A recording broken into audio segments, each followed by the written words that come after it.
Yes. Good morning. So today we are here with the chapter 7 of Bhagavad Gita, right? So those who are joining, they can please keep joining. And before everybody joins, I would like to give you a summary of the chapter 7. So the chapter 7 of Bhagavad Gita says, and Lord Krishna here, he clarifies the things that there is only one God who is called by many names. Like some call God as Devas, some call Devis, some call deities, some call Paigambar, some call Christ, some call Guru Nanak. So in this way, there are so many names in our religions, but they are nothing but the names of different powers of one God. So powers to help us worship and pray.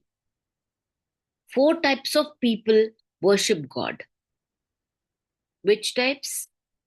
The entire creation is made of five basic elements. We all know that. God is both formless and with form. God can take any form. One cannot know the true nature of God unless one has spiritual knowledge. हम तो बोलते हैं ना कि भाई भगवान के बहुत सारे रूप हैं, पर हम सिर्फ बोलते हैं। हम उसको समझ नहीं सकते हैं जब तक कि हमें इस चीज का ज्ञान नहीं हो, इस चीज का नॉलेज नहीं हुआ, तब तक हम कुछ नहीं कह सकते, right? So in this chapter we have got two stories. One is one boy of your age only. He is talking to his grandmother. तो वो बोल रहा है, पूछ रहा है अपने ग्रैंड मदर को, how was the whole universe formed grandma? Does it have a creator? बोलते हैं कि हमारा इतना बड़ा जो यूनिवर्स है, वो किसने बनाया है, किसने फॉर्म किया है? उसके पास क्या क्रिएटर है? तो वो ग्रैंडमा ने बोला, हाँ, हमारा जितना भी क्रिएशन है, हमारी अर्थ है, स्काई है, वाटर है, एयर है, ये सब कुछ ग्रैंडमा ने बताया कि किसी ना किसी ने तो बनाया है, अपने आप तो बना नहीं है। तो एक पावर है हमारे सबके पीछे जो हमें चलाती है, जो हमें जिंदा रखती है, right? And not only to create it but also support and run it. हम लोग कुछ नहीं कर रहे हैं, हम सिर्फ इधर उधर भाग रहे हैं, ऐसी हमें लग रहा है कि हम बहुत काम कर रहे हैं, बट सब कुछ भगवान कर रहा है, हमें सब कुछ करवा रहा है।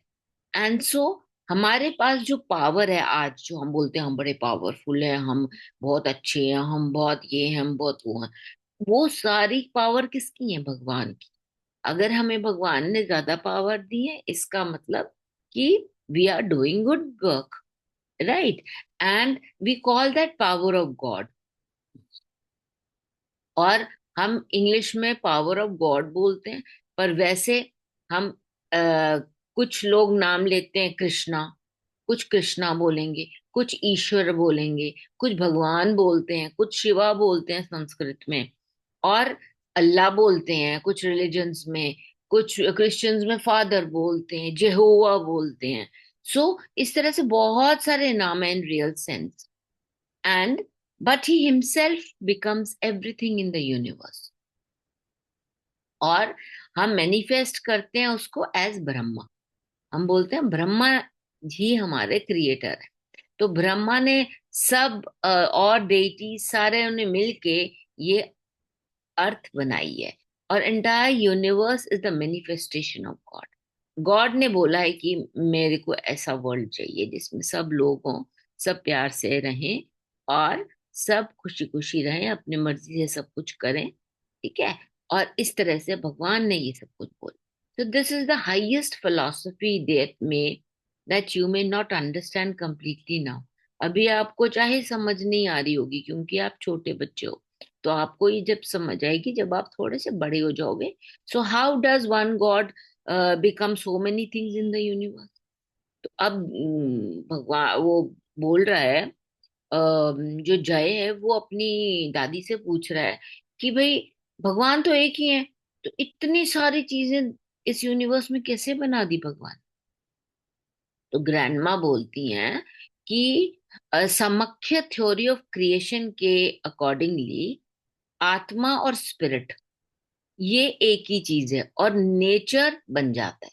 और हमारा जो नेचर है वो 5 तत्वों से बना हुआ, राइट? वो तो हमने पहले दिन किया था, आपको बता दिया था, हवा, पानी, ठीक है, ये सारा कुछ। An entire creation is born by sustained of different combinations of these two matters। दो चीजों से हमारा ये वर्ल्ड बनता है। First spirit, second matter. So he is in the form of light in the sun. देखो हम सन देखते हैं, उसमें लाइट कहाँ से आएगी? वो तो भगवान ही देंगे ना। मून में लाइट है, मून में लाइट कहाँ से आई? हमने थोड़ी दी है, सन से मिली है उसको। सो वो, हम खाना कैसे खाते हैं? हम बोलते हैं अभी हम खाना खा रहे हैं, हम डाइजेस्ट कर रहे हैं, तो कैसे डाइजेस्ट कर रहे हैं? गॉड की कुछ पावर है ना जो हमें डाइजेस्ट करने के लिए हेल्प कर रही है। तो जिस तरह से हमारी, आपने एक मोती की माला देखी, सारे मोती एक धागे में पिरोए हुए हैं, तो हमारी दुनिया में, इस यूनिवर्स में जितनी भी चीजें हैं वो सब कुछ एक धागे में पिरोई। और जब उस धागे में पिरोई गई हैं, तो आपको पता चलता है कि हाँ, यस, हमारे इस धागे, जो धागा है हमारा, वही गॉड, वही हमें हेल्प कर रहा है सारा कुछ करने के लिए, राइट?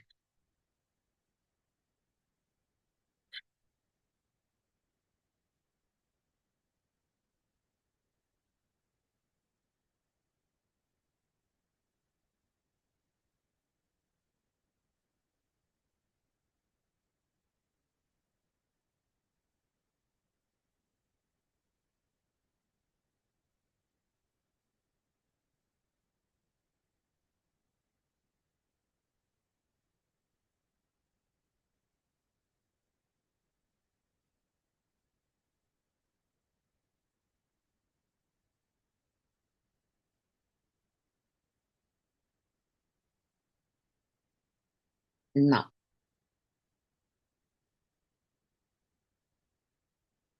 अब हमने क्या करना है? अब हमने ये देखना है कि अब जो जय है वो अपनी दादी से पूछ रहा है, then who are the ones who understand God? तो भगवान को कौन पहचानता है? तो उसकी ग्रैंड मदर ने क्या बोला कि दो ही, 4 टाइप्स के लोग हैं जो भगवान को पहचानते हैं। That is those who are sick, they are in some trouble, right, और seek help in doing well in the studies और वर्क। अगर आपको लगता है कि मैं बहुत मेहनत कर रहा हूँ, तो आप भगवान को बोलते हो ना, प्रेयर करते हो कि गॉड, मुझे, मैंने बहुत मेहनत की है, help me to score good. क्योंकि स्कोर तो भगवान के हाथ में है, हमारे हाथ में है हेल्प करना, अपनी हेल्प करना। Second, those who are trying to get knowledge of God, और दोज हु वांट मनी, वो भी भगवान को बहुत याद करते हैं, हमें मनी दे दो, मनी दे दो। And the wise ones who know God, और वो भी गॉड को याद करते हैं जो, जिनको पता है कि गॉड क्या है। तो लॉर्ड कृष्णा बोलते हैं, मेरे 4 टाइप्स के डेवटीज हैं, the wise one is the best. तो मैं किसको बेस्ट बोलता हूँ? जो वाइज होता है, right? And they don't want anything from God, उसको गॉड से कुछ नहीं चाहिए। Even such wise one completely know God one after many births. उनको पता है कि गॉड जो है वो हमेशा एक ही है। तो अगर जो वो जो जय है वो अपनी ग्रैंड मदर से पूछता है, अगर मैं कृष्णा को प्रेयर करूं तो क्या मुझे गुड ग्रेड्स मिल जाएंगे एग्जाम में, ठीक है, या मैं ठीक हो जाऊंगा? तो ग्रैंड माँ बोलती, यस, कृष्णा जो है आपकी पूरी डिजायर्स फुलफिल करते हैं, और आपने कृष्णा पे बिलीव करना है और वर्शिप करना है फुल फेथ के साथ, ये नहीं कि आप डाउट कर रहे हो भगवान, ठीक है? So then why doesn't everybody worship Krishna? अब बोलते कि सारी दुनिया क्यों नहीं कृष्णा को पूजा करती? तो why do we worship Lord Ganesha?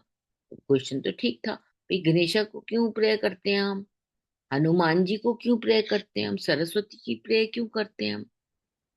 So Lord Krishna जो है वो सुप्रीम गॉड है, राइट? और शिवा भी सुप्रीम गॉड है, सब सुप्रीम गॉड है। बट हम उनके फॉर्म्स अलग है. So this is very important. Right. Now I will tell you a story that हमने भगवान को हर चीज में देखना है. Right? In a forest lived a holy man who had many disciples. Disciples, but students. He taught them to see God in all beings and to bow down before them. One day, a disciple went into the forest to get wood for fire. Suddenly, he heard a shout, "Get out of the way, a mad elephant is coming." Everyone but disciple, the holy man, ran away. He saw the elephant as God in another form. So why should he run from it? He stood still, bowed before the elephant, and began meditating on God and in the form of elephant. The Mahat trainer of the elephant shouted, "Run, run away!" But the disciple didn't move. Animal grabbed him with his trunk, threw him on one side, and went on to its way. A disciple lay unconscious on the ground, hearing what had happened. His god brothers came to him and carried him to the hermitage with the help of some herbal medicine, and he regained consciousness. Then someone asked, "When you knew the mad elephant was coming, why didn't you leave the place?"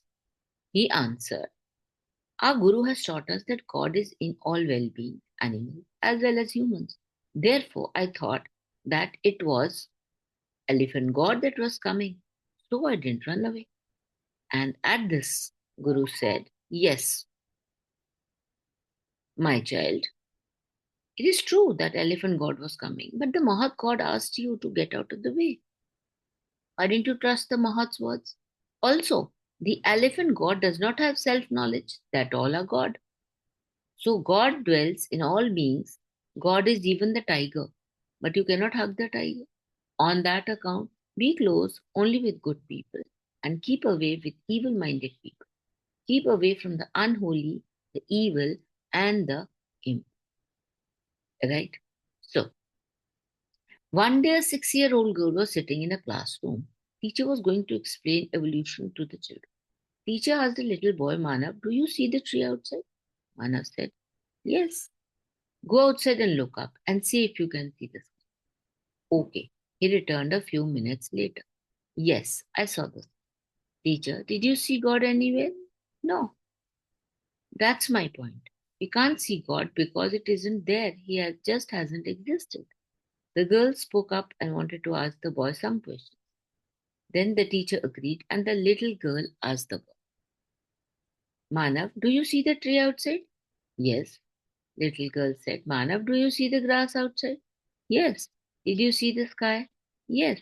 Little girl says, "Manav, do you see the teacher?" Manav said, "Yes." "Do you see her mind or brain?" "No." Then, according to what we were taught today in school, she must not have won. So, the learning which we get from here is God cannot see with our physical eyes. He can be seen by the eyes of knowledge, faith, and devotion only. For we walk by faith, not by sight. He answers us.